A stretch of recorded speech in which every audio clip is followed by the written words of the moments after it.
Rahab, perempuan sundal yang cerdas di Yeriko. Musa mengutus 12 orang pengintai dan gagal karena kurang beriman. Yosua yang telah melihat hal itu mengutus 2 orang pengintai saja. Ketika 2 orang itu masuk ke tanah Kanaan, identitasnya terbongkar dan sedang dikejar oleh Raja Yeriko.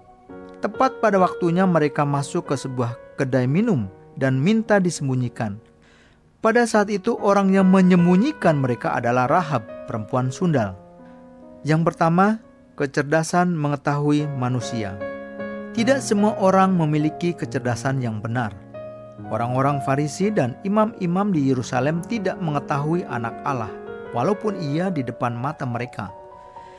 Ahli-ahli Taurat dan panitera negara juga tidak mengetahuinya. Tetapi Simeon dan Hana yang selalu berdoa dan merindukannya di bait suci langsung mengetahui bahwa bayi Yesus itu adalah Mesias.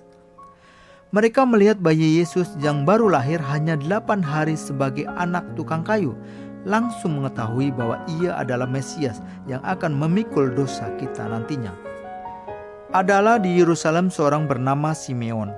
Ia seorang yang benar dan saleh yang menantikan penghiburan bagi Israel. Roh Kudus ada di atasnya dan kepadanya telah dinyatakan oleh Roh Kudus bahwa ia tidak akan mati sebelum ia melihat Mesias, yaitu Dia yang diurapi Tuhan. Ia datang ke bait Allah oleh Roh Kudus.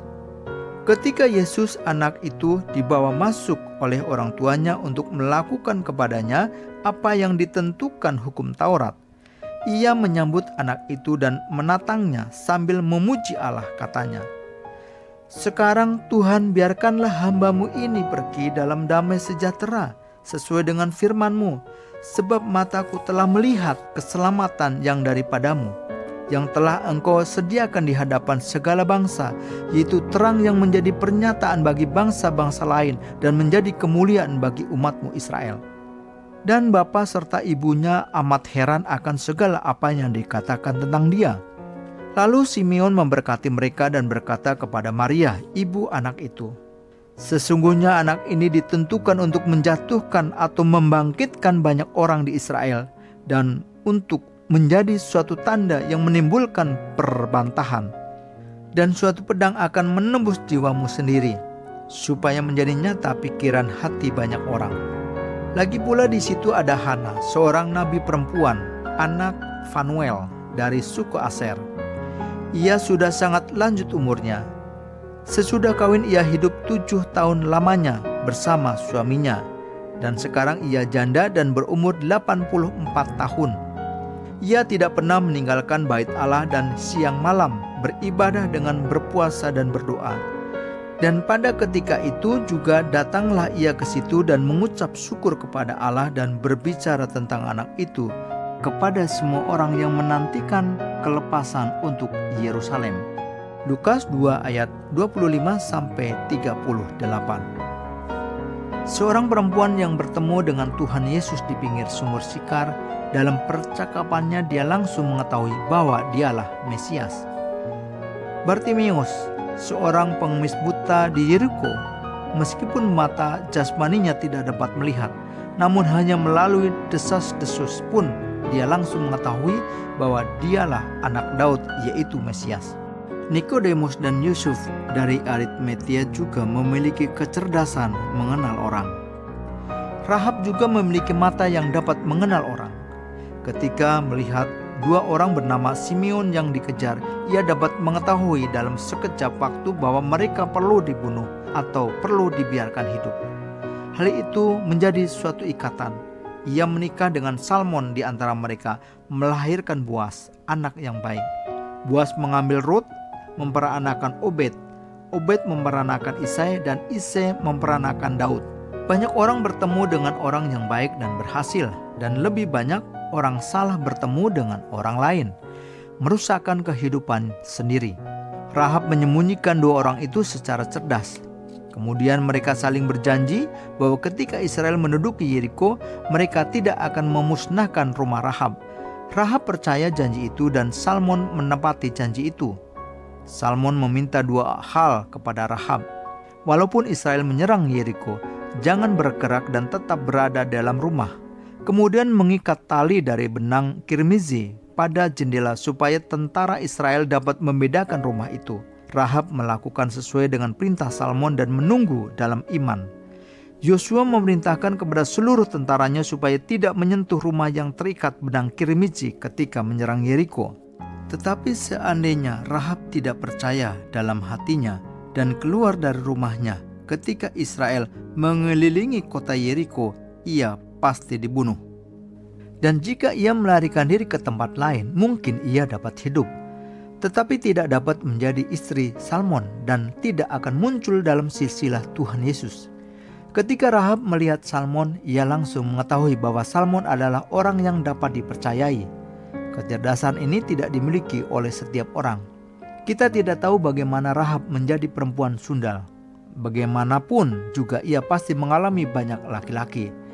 Dalam saat seperti itu, ia dapat bertemu dengan permata seperti Salmon, di mana namanya muncul selalu tertempel nama yang tidak baik, yaitu kata perempuan sundal. Namun oleh karena matanya yang cerdas, ia dapat menikmati kehidupan yang diberkati. Yosua 2 ayat 1, Yosua 6 ayat 17, Yosua 6 ayat 22 dan Yosua 6 ayat 25 serta Ibrani 11 ayat 31. Yang kedua, kecerdasan mengetahui sejarah. Rahab memiliki mata yang mengetahui sejarah.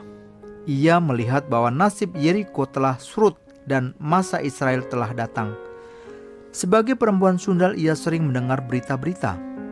Dengan demikian ia mengetahui arah sejarah. Pada saat itu di Palestina telah lama beredar berita yang aneh. Berita itu adalah Israel menghardik Fir'aun, raja Mesir, dan keluar dari tangan Fir'aun. Dan Israel akan kembali ke tanah yang dahulu pernah didiami oleh Abraham, Ishak, dan Yakub. Kemudian berita tentang mereka yang memukul kalah Amalek. Berita tentang mereka makan mana yang turun dari langit. Berita tentang air yang keluar dari batu. Berita tentang memukul kalah Og, raja Basan di sebelah timur sungai Yordan, mengalahkan Sihon, raja Amori.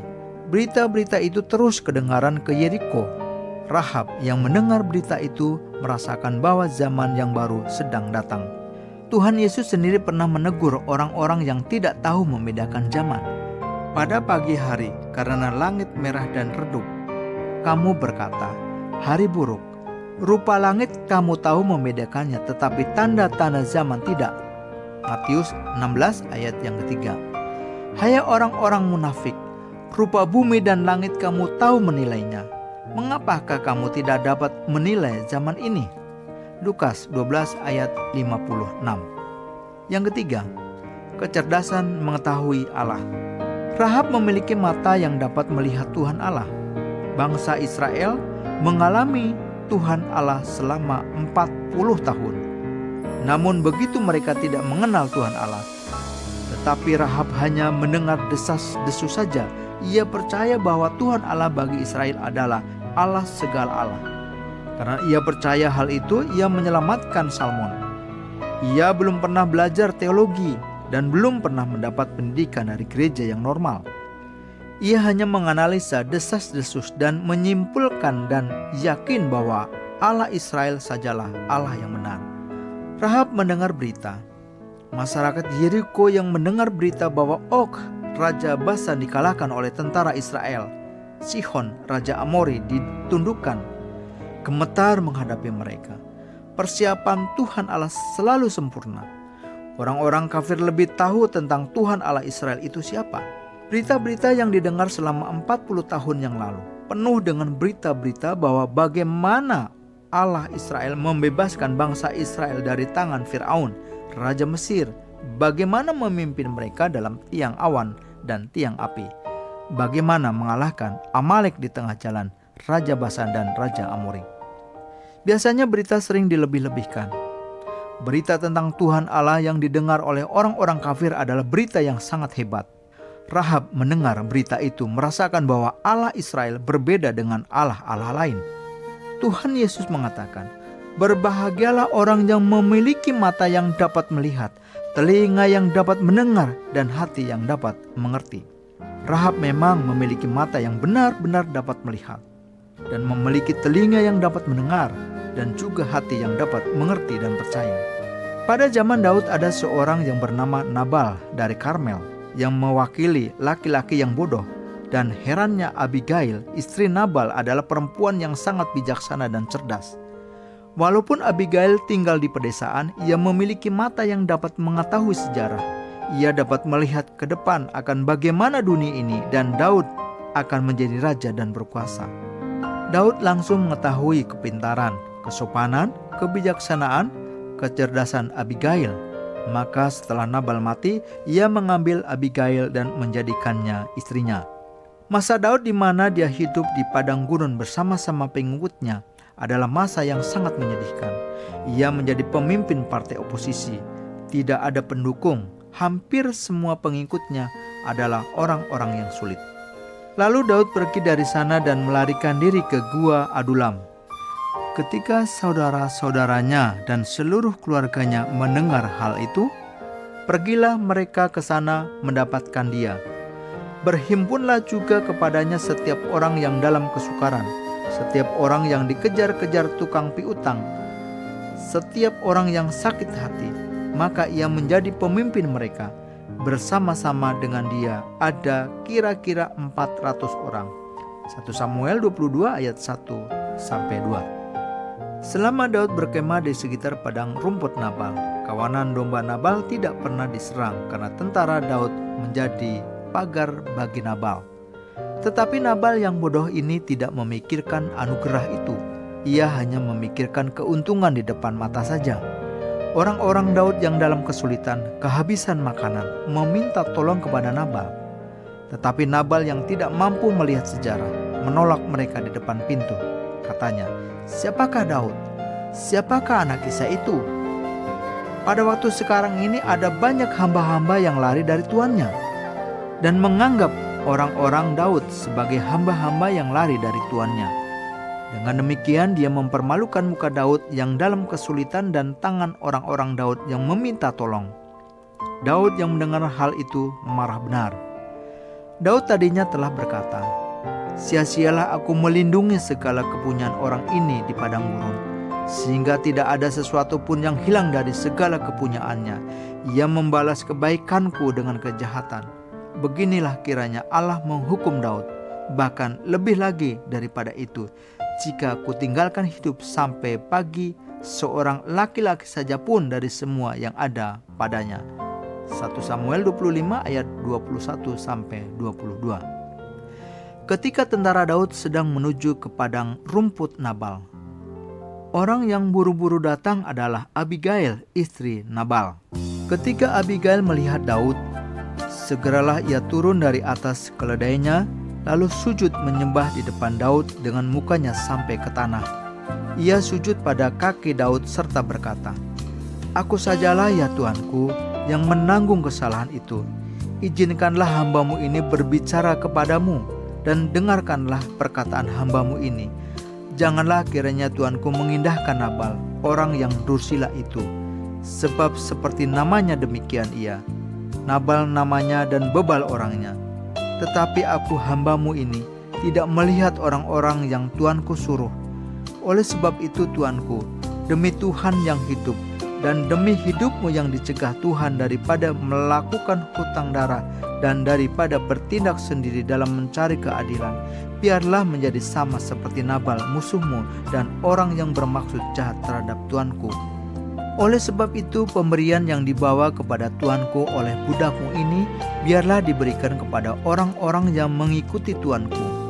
Ampunilah kiranya kecerobohan hambamu ini, sebab pastilah Tuhan akan membangun bagi Tuanku keturunan yang teguh, karena Tuanku ini melakukan perang Tuhan dan tidak ada yang jahat terdapat padamu selama hidupmu. Jika sekiranya ada seorang bangkit mengejar engkau dan ingin mencabut nyawamu, maka nyawa Tuanku akan terbungkus dalam bungkusan tempat orang-orang hidup pada Tuhan Allahmu. Tetapi nyawa para musuhmu akan diumbankannya dari dalam salang umban. Apabila Tuhan melakukan kepada Tuanku sesuai dengan segala kebaikan yang difirmankannya kepadamu dan menunjuk engkau menjadi raja atas Israel, maka tak usahlah tuanku bersusah hati dan menyesal karena menumpahkan darah tanpa alasan, dan karena tuanku bertindak sendiri dalam mencari keadilan. Dan apabila Tuhan berbuat baik kepada tuanku, ingatlah kepada hamba-Mu ini." Lalu berkatalah Daud kepada Abigail, "Terpujilah Tuhan anak Israel yang mengutus engkau menemui aku pada hari ini. Terpujilah kebajikan-Mu dan terpujilah engkau sendiri, bahwa engkau pada hari ini menahan aku daripada melakukan hutang darah dan daripada bertindak sendiri dalam mencari keadilan. Tetapi demi Tuhan, Allah Israel yang hidup, yang mencegah aku daripada berbuat jahat kepadamu, jika engkau tadinya tidak segera datang menemui aku, pasti tidak akan ada seorang laki-laki pun tinggal hidup pada Nabal sampai fajar menyingsing." 1 Samuel 25 ayat 23-34. Abigail dan Rahab, perempuan sundal, adalah perempuan yang bagikan mutiara dan permata seperti mutiara yang diambil dari endapan lumpur. Ia sempat memantau banyak orang yang datang ke kedai minumnya. Dari situ mendapat kecerdasan mengetahui orang. Banyak laki-laki melewati dia, namun dia merasa rombongan Salmon bukan orang biasa. Kita sulit menduga ada perempuan yang begini cerdas di kedai minum seperti ini. Kedai minum adalah tempat di mana banyak informasi beredar. Maka ia dapat memiliki mata yang dapat mengerti zaman. Tetapi mengenal Allah adalah anugerah. Tuhan Allah menyediakan anugerah untuk Rahab, perempuan sundal, dan menyediakan hadiah untuk perempuan yang malang di pinggir sumur Sikar. Rahab, perempuan sundal. Perempuan ini memiliki 3 mata. Mata yang dapat mengetahui manusia, kecerdasan yang mengerti zaman, mata hati yang melihat Tuhan Allah.